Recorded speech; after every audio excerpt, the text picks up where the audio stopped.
Our Daily Bread for January 21st, 2023, entitled Coffee Breath.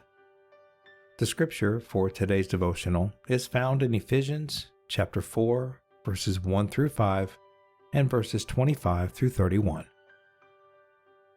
I was sitting in my chair one morning years ago when my youngest came downstairs. She made a beeline for me, jumping up onto my lap.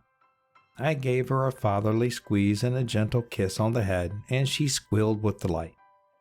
But then she furrowed her brow, crinkled her nose, and shot an accusatory glance at my coffee mug. "Daddy," she announced solemnly, "I love you and I like you, but I don't like your smell." My daughter couldn't have known it, but she spoke with grace and truth. She didn't want to hurt my feelings, but she felt compelled to tell me something. And sometimes we need to do that in our relationships.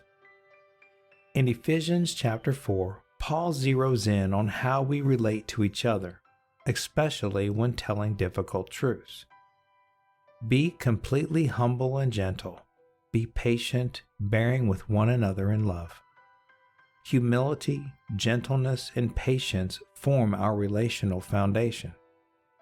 Cultivating those character qualities as God guides us will help us speak the truth in love and seek to communicate what is helpful for building others up according to their needs.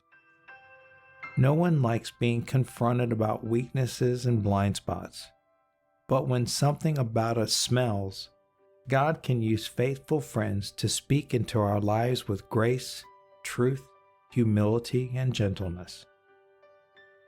Reflecting on today's devotional, when has someone gently confronted you?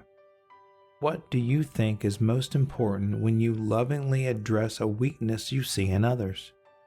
Let's take a moment to pray. Father, help me to humbly receive correction and help me to offer it with love, grace, and gentleness.